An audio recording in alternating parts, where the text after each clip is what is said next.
September is absolutely stacked for TV fans, new shows, big returns, and honestly, more to watch than anyone with a job or social life can realistically handle. I'm KG, this is Watch This Instead, and today we're breaking down the most anticipated series hitting streaming in September. I have 15 amazing picks for you, let's jump right in. In the hills and valleys, there is a place where your teenager can grow and thrive.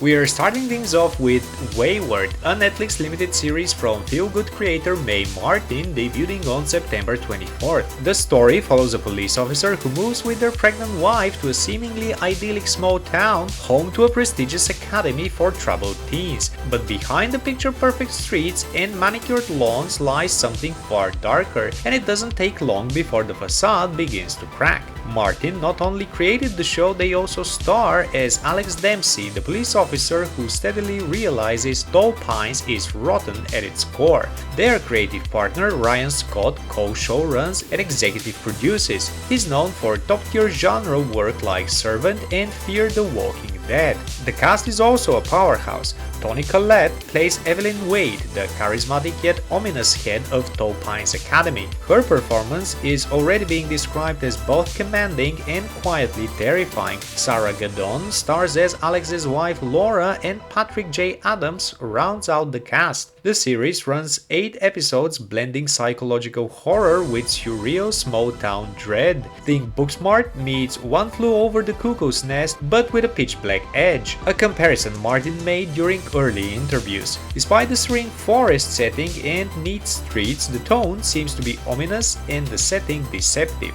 If you're into smart, emotionally complex and deeply unsettling thrillers that explore identity, control, and the dark underbelly of adolescence, Wayward looks like the standout series this September. Brother? Should've fucking told you. I know.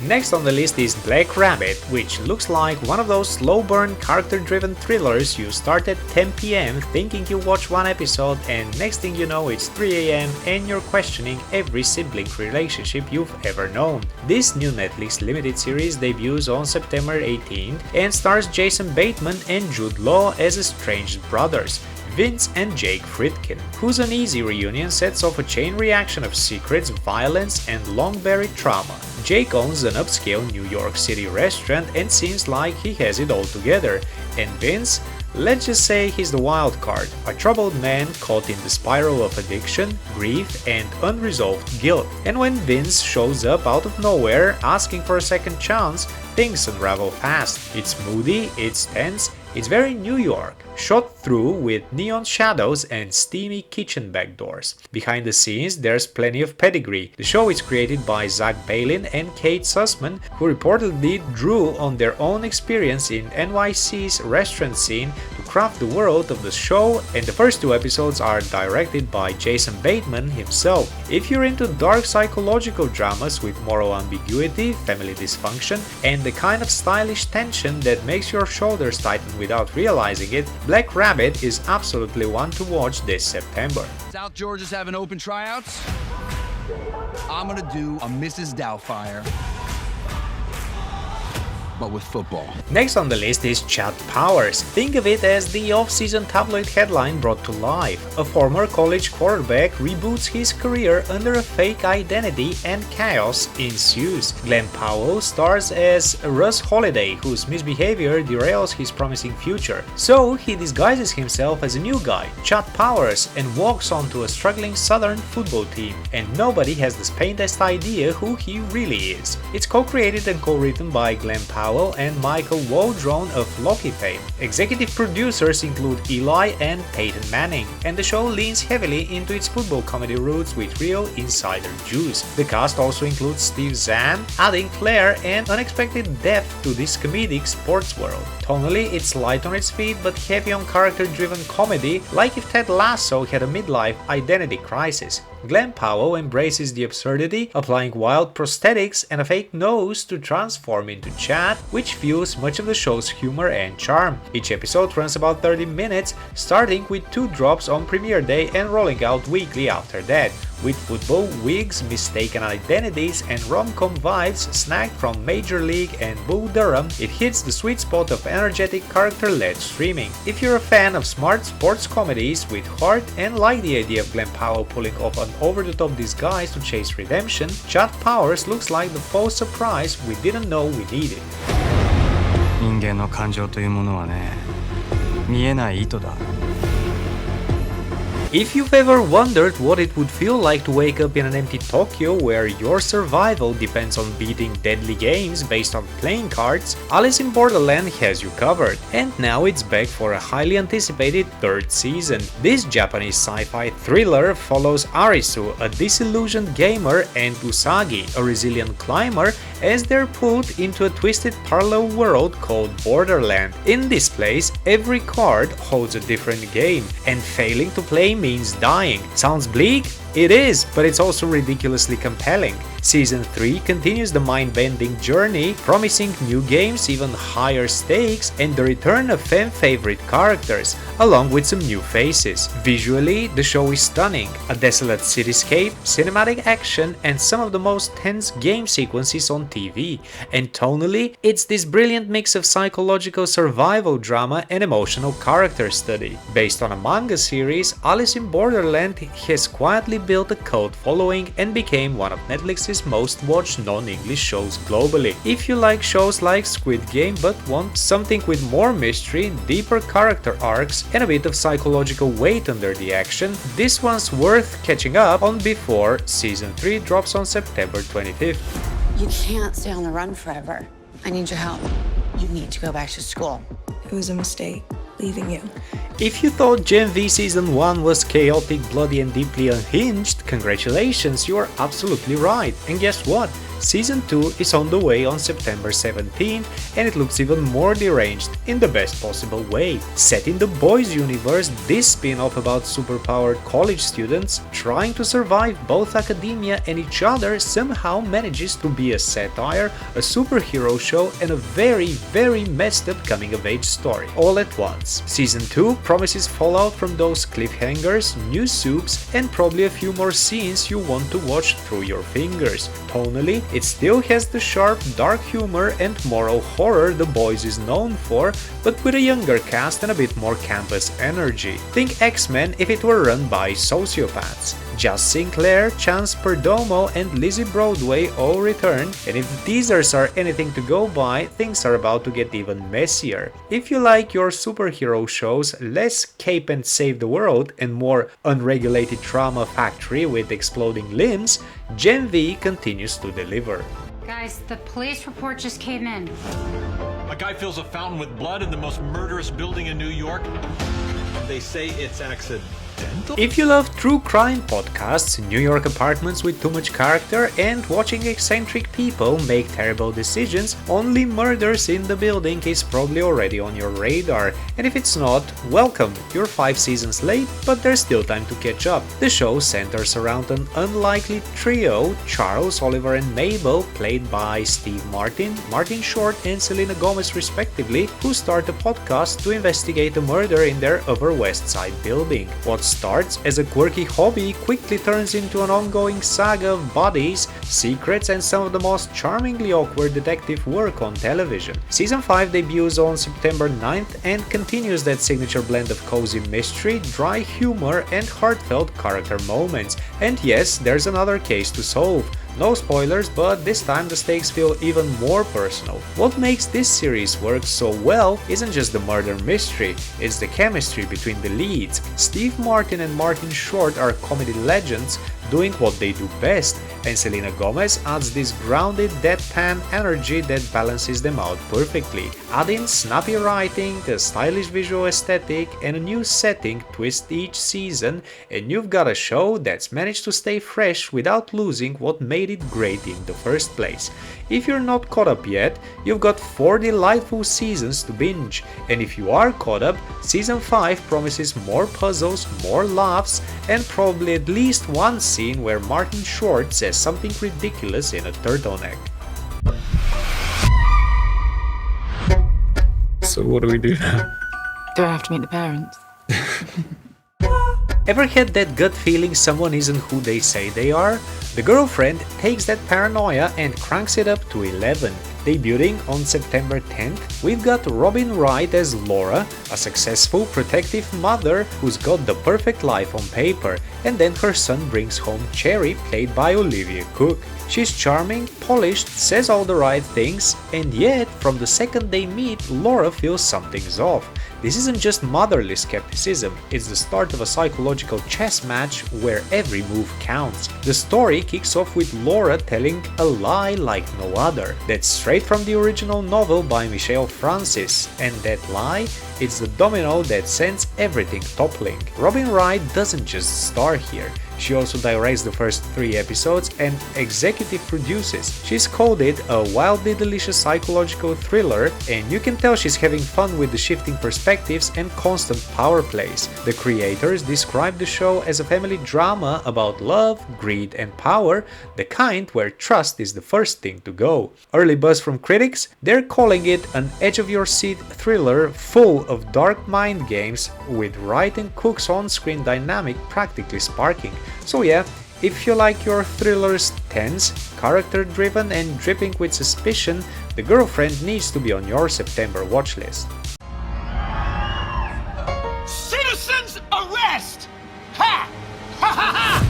That's when the trouble really got started. Ever feel like knowing too much can be dangerous? The Lowdon is built around exactly that idea, and it starts in Tulsa of all places. Meet Lee Rabin, played by Ethan Hawke, a self-styled thrustorian, a citizen journalist living in a dusty Tulsa bookstore digging into the nutshells of big dirty secrets. People think he's harmless, but he really isn't. Every expose he publishes digs him deeper, especially when a suspicious suicide crashes into his latest story. Joining him is Frances, his sharp-as-a-whip daughter, curious and unnervingly perceptive, and Samantha, his ex, who can't decide if Lee is hopelessly noble or maddeningly reckless. The rest of the town, they're less thrilled. From the creator of Reservation Dogs, this is noir with regional pride, the kind that gets under your skin.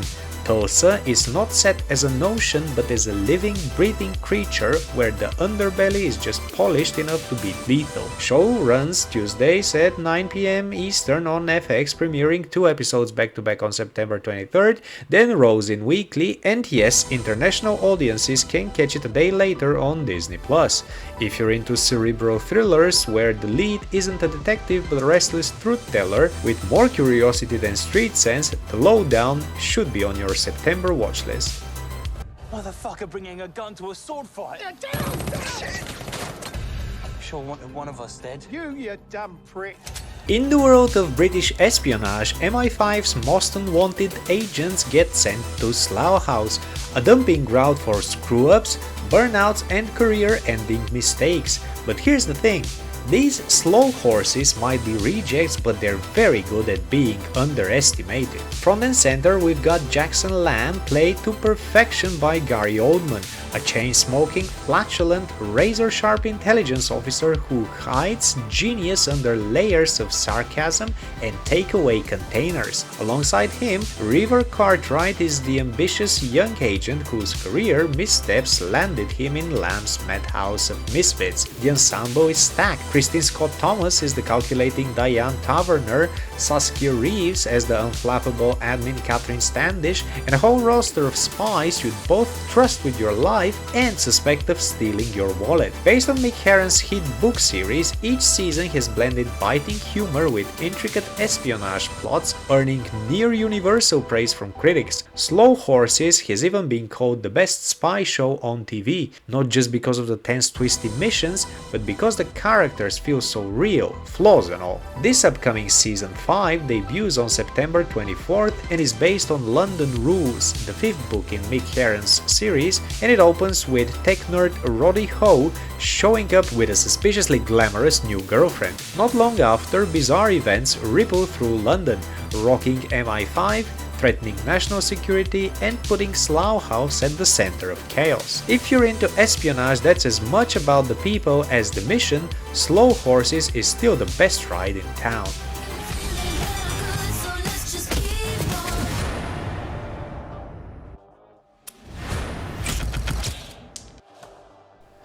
You know that person who can just see the answer before everyone else? That's Morgan. Only difference? She's not a cop, not a PI, she's a single mom who cleans crime scenes for a living and happens to have a genius level knack for solving murders. High Potential kicked off in 2024 as an adaptation of the hit French series HPI, and it became an instant comfort crime hit. Part case of the week, part personal drama, the show balances sharp humor with some surprisingly heartfelt moments. In season 2, Morgan, played by Caitlin Olsen, is back, teaming up once again with straight-laced detective Kardec. The dynamic is still tense, still full of banter, still occasionally fueled by snacks stolen from the break room.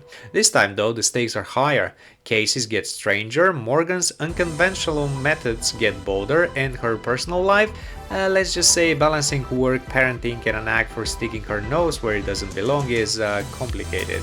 Critics have been calling High Potential a clever, light-hearted twist on the police procedural, with Olsen's performance as the glue that makes it all work. And if early chatter is anything to go by, Season 2 is about to double down on the wit, the weird and the warm fuzzies, without skimping on the murder. If you like your mysteries brainy but breezy, High Potential Season 2 is about to hit all the right notes on September 17th on Disney+. There's been a spate of home invasions. They want me to put together a task force. No, it's not a great time. No, I don't have any choice. Next on the list is Task, premiering September 7th on HBO and created by Brad Inglesby, famous for Mayor of Easttown, and now he's back with another gritty, character-driven crime drama. Here, Mark Ruffalo stars as Tom, an ex-clergyman turned FBI agent still haunted by personal tragedy. He's leading a task force investigating a string of violent robberies, but the series isn't just about solving crimes, it's about fate, grief, and the moral compromises people make when pushed to the limits. Tom Pelfrey plays a seemingly ordinary family man caught on the other side of the investigation, and the clash between him and Ruffalo's character is set to drive much of the tension. Inglesby has a reputation for making crime stories feel deeply human, and with Ruffalo leading the way, Task looks like one of the fall's must-watch dramas. On September 25th, Netflix drops House of Guinness, and if you're a fan of sweeping historical dramas with a sharp edge, this one should be on your radar.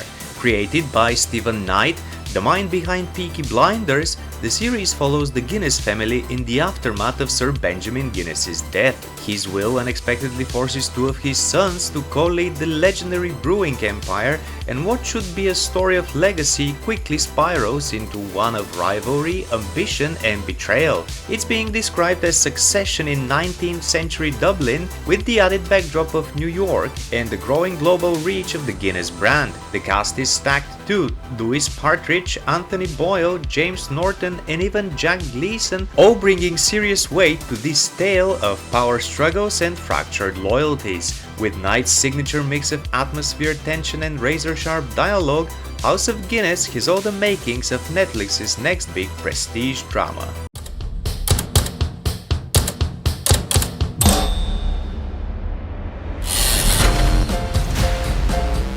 Dropping September 4th on Peacock is The Paper, a brand new workplace comedy that already has people calling it the next Office. Instead of Scranton, Pennsylvania, the documentary crew this time sets up shop at the struggling Toledo Truth Teller, a small-town newspaper barely hanging on to relevance in the digital age. At the center of it all is Domhnall Gleeson as Ned Sampson, the paper's new editor-in-chief, who's equal parts idealist and disaster magnet. He genuinely believes in reviving old-school investigative journalism, but the dysfunctional staff he inherits constantly pulls him back into absurdity. Add in the eccentric Esmeralda Grant and Oscar Nunez returning as Oscar, yes, that Oscar, and you've got a cast built to deliver awkward silences, chaotic gags, and those painfully funny "why am I laughing at these moments?" Peacock recently announced they are shifting the paper to a full season binge drop, and early buzz has highlighted how well the cast gels with chemistry that evokes The Office's early seasons but with a sharper, more satirical bite. If you love ensemble-driven shows where every side character feels like they could carry an episode, this one could become your next comfort binge.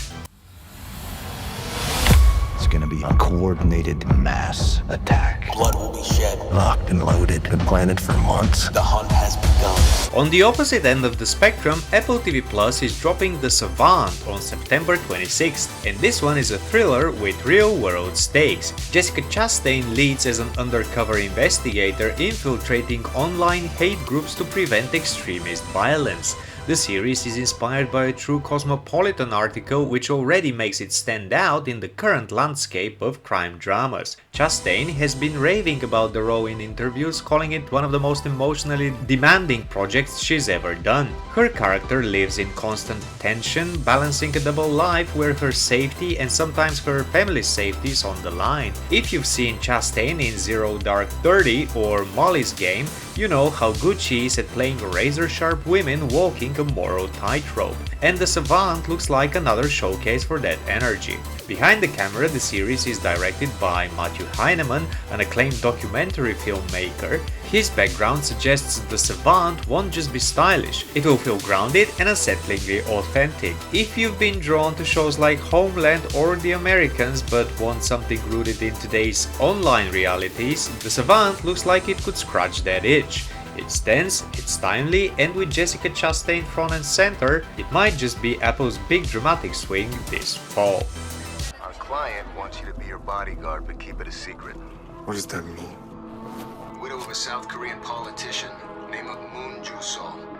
Streaming its first episodes on September 10 via Hulu in the US and Disney Plus internationally, Tempest is shaping up to be a political spy K-drama that blends globe-trotting intrigue with emotional stakes. The show meets us with a former UN ambassador whose world turns upside down when an assassination attempt targets a presidential candidate, an event that pulls her into a tangled web of conspiracy and state secrets. From there, she is dragged into a world where every alliance feels unstable and every truth is suspect. Joining her is a mercenary with a mysterious past and ambiguous allegiances. Together, they navigate shifting loyalties, explosive revelations, and the threat of political collapse, each learning how much they can trust each other in a landscape soaked with secrecy and danger. If you love the emotional weight of Slow Horses and the tight plotting of House of Cards, Tempest is likely to pull you in just as hard. Tight, sharp, and layered with betrayal, Tempest is exactly the kind of streaming event that gets people talking. And that wraps up our look at the most anticipated shows hitting streaming this September. Thanks for watching, whether you binged this whole video in one go or paused halfway to add half the list to your watch queue. If you enjoyed it, hit that thumbs up, share it with your fellow TV addicts and subscribe so you don't miss the next round of recommendations. Drop a comment and let me know which of these you're most excited for. Or if I missed a hidden gem you think deserves a shout out. I'm always hunting for my next obsession. And remember, sleep is optional when there's one more episode.